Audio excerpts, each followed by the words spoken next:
नमस्कार, स्वागत है एक बार फिर से आप सभी का आपके अपने चैनल हनुमान सिया परिवार में। आशा करते हैं कि प्रभु श्री हनुमान जी और परम पूज्य गुरुदेव बाबा नीम करोड़ी महाराज जी आप सभी भक्तजनों पर असीम कृपा सदैव बनाए रखें।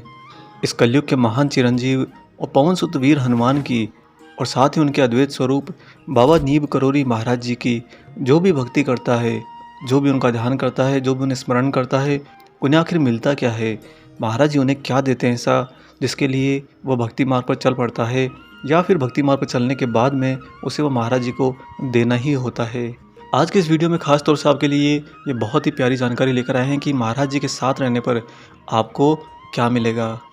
दोस्तों, भक्ति के मार्ग पर जो सबसे ज़्यादा प्रमुख चर्चा होती है वह होती है ईश्वरीय सत्संग की। भक्ति मार्ग पर चलते हुए भक्त को सत्संग की बहुत आवश्यकता होती है। सत्संग यानी कि अपने ईश्वर के गुणों का बखान करना, अपने गुरु की महिमा का बखान करना और निरंतर उन्हीं की लीलाओं में, उन्हीं के चरितार्थ में रचे रहना। जितना ज़्यादा आप अपने ईश्वरमय रहेंगे, अपने गुरुमय रहेंगे, उतना ही ज़्यादा आपको उनसे उनका सानिध्य भी मिलेगा और साथ ही एकाकार होने का अधिक काल भी मिलेगा, अधिक समय भी मिलेगा। बाबा के साथ रहे लोग और दिव्य आत्माएं जिन्हें महाराज जी के सानिध्य का, साक्षात सानिध्य का सौभाग्य प्राप्त हुआ है, उन लोगों ने कुछ बातें बाबा के बारे में साझा करी हैं। वे बताते हैं कि महाराज जी का सत्संग बहुत ही विशिष्ट होता था। एक बच्चे के समान बाबा हमेशा सरल रहते और स्वभाव से संत जैसे। जो भी महाराज जी के श्री चरणों में आता, बाबा के सानिध्य में आता, बाबा अपने ऐसे भक्तों पर किसी भी प्रकार का कोई प्रतिबंध नहीं लगाते और ना ही महाराज जी कभी अपने भक्तों से किसी भी प्रकार के विशेष आचरण की कोई अपेक्षा करते। यह कहना बहुत ही उचित होगा कि बाबा के साथ होने वाले सारे सत्संग का माहौल बहुत ज़्यादा पारिवारिक होता था, यानी कि महाराज जी आपको उस समय भक्त से ज़्यादा अपना परिवार बना लेते। आपके साथ ही कोई और भक्त होगा, उसे भी बाबा अपना ही परिवार बना लेते और यूँ करते करते करते महाराज जी इस पूरे ब्रह्मांड को अपना परिवार बना लेते। बाबा जी किसी के भी बाहरी रूप, सौंदर्य, चमक दमक से कभी प्रभावित नहीं हुए, बल्कि दीन दुखियों के प्रति विशेष उदार रहते। दीन दुखियों का मतलब यहाँ पर आत्मिक रूप से है, भौतिक रूप से नहीं। जो लोग आत्मा से दीन दुखिया होते हैं, यानी कि जिनकी आत्मा अपने ईश्वर के लिए तड़पती हो, अपने गुरु के लिए तड़पती हो, उनके लिए महाराज जी हमेशा बहुत ज़्यादा उदार भाव में रहते, करुणा भाव में रहते। एक भक्त ने तो इस बात का जिक्र किया कि जब बाबा का सत्संग चल रहा होता, महाराज जी तख्त पर विराजमान रहते और बहुत सारे भक्त बाबा के इर्द गिर्द हंसी ठिठोलियाँ कर रहे होते। उस समय अगर कोई अमेरिकन भक्त बिल्कुल समीप कैमरा लगा के महाराज जी के होता, तो भी महाराज जी बिना ध्यान बटाए आधा दर्जन लोगों से बातें करते रहते। यानी कि बाबा किसी की भी अटेंशन से जरा भी विचलित नहीं होते, जरा भी प्रभावित नहीं होते। महाराज जी के व्यवहार का कभी कोई निश्चित नियम नहीं था। वे धार्मिक अनुष्ठान, कर्मकांड या पूजा खुद बिल्कुल नहीं करते थे। साथ ही धार्मिक परिपाटियों जैसे नित्य स्नान कर्म आदि का भी महाराज जी ने कभी अनुसरण नहीं किया। बल्कि यह कहना तो बिल्कुल उचित होगा कि महाराज जी वास्तव में किसी भी नियम से नहीं बंधे थे। वे पूरी तरह से उन्मुक्त हैं, स्वतंत्र हैं, परम हैं, सत्य हैं और ईश्वर हैं। बाबा जो कुछ भी भक्तों के सामने करते थे वही महाराज जी का नियम हो जाता। उनके ठीक सामने या उनकी उपस्थिति में चाहे वे बातें करते हो या जोर जोर से परिहास करते हो, ध्यान करने पर व्यक्ति बिल्कुल उस पवित्र ज्योति तक पहुंच जाता, जिस दिव्य ज्योति को बिना महाराज जी की कृपा और उनकी शक्ति के पाना बिल्कुल असंभव होता है। दोस्तों, वास्तव में जब महाराज जी के सानिध्य में आप जाते हो तो बाबा की कृपा होने का एहसास, जी हाँ, महाराज जी की कृपा होने का एहसास ही लोगों को अनेक समस्याओं से यूं ही मुक्ति दिला देता। विश्वास से पहले बाबा एहसास कराते हैं, जिसका तात्पर्य यह है कि अगर आपका अस्तित्व महाराज जी पर अपने विश्वास को अडिग बनाने में थोड़ा सा भी समय ले रहा होगा, तो बाबा उस समय के पहले ही आपको अपने नज़दीक होने का एहसास करा देंगे। एक भक्त ने तो ये भी बताया कि महाराज जी भारतीय भक्तों से हमेशा शांतिपूर्वक बैठे रहने को कहते थे, केवल बैठे रहने, सुनते रहने और ग्रहण करते रहने को। लेकिन महाराज जी के नज़दीक होने पर ऐसे रहना भक्तों के लिए बहुत कठिन होता था, क्योंकि बाबा के चारों तरफ तो एक बहुत ही अदृश्य सा नाटक चलता रहता था। कौन आया, कौन गया, क्या किसने कहा, क्या भोजन वितरित किया जा रहा है, किसे उनके समीप बैठने का सौभाग्य प्राप्त हुआ, किस प्रकार वह हर व्यक्ति से व्यवहार करते रहे, किस व्यक्ति को उन्होंने पुचकारा और किस पर नाराज हुए, और किस प्रकार वे तख्त पर हिलते डुलते रहे। न जाने कितना नाटक का रूपांतरण एक एक क्षण में होता रहता। जिस क्षण कोई उनका दर्शन कर पाता, वह उनके अंदर प्रविष्ट कर जाते, सीधा का सीधा एक बीजारोपण की तरह।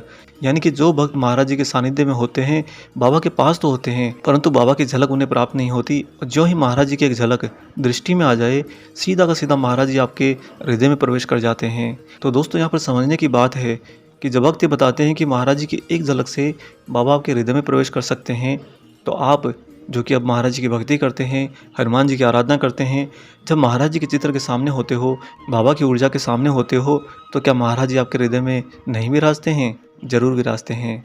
तो यह है एक और अनोखी बात जो बाबा के सानिध्य से आपको ज़रूर प्राप्त होती है। महाराज जी आपके हृदय में अपना स्थान बना लेते हैं।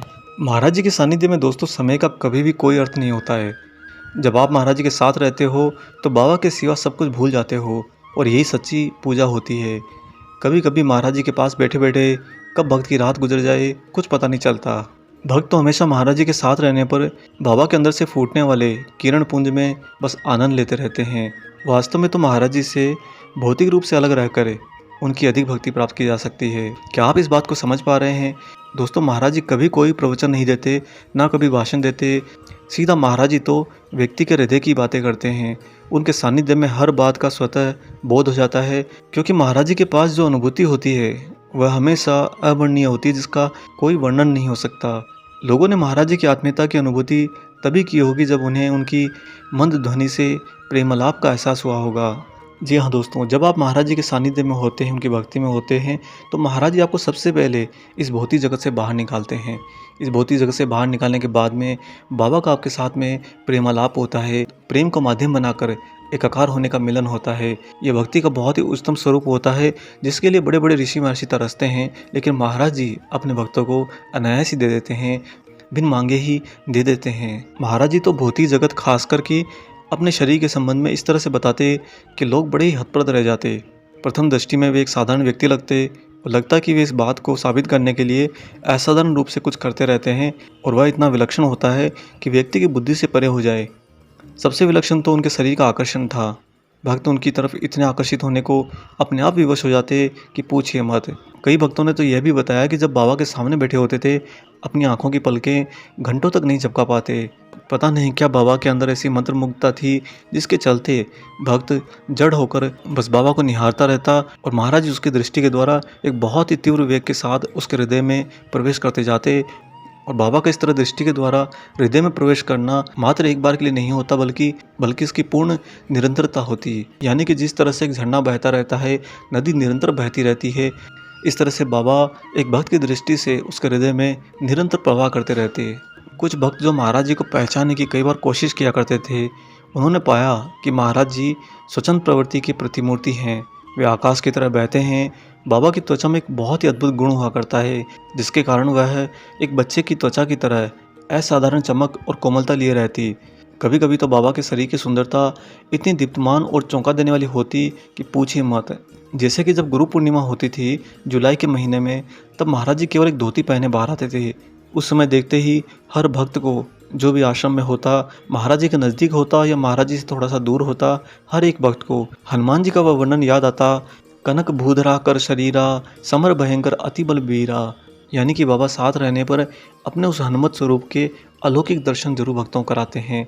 जो हनुमत स्वरूप आपने भौतिक जगत में रहते देखा है, एक वानर स्वरूप, हाथ में गदा लिए हुए, पूंछधारी, मुकुटधारी, कुंडलधारी, यह हनुमत स्वरूप तो सिर्फ आपके भौतिक जगत की सीमाओं तक के लिए है।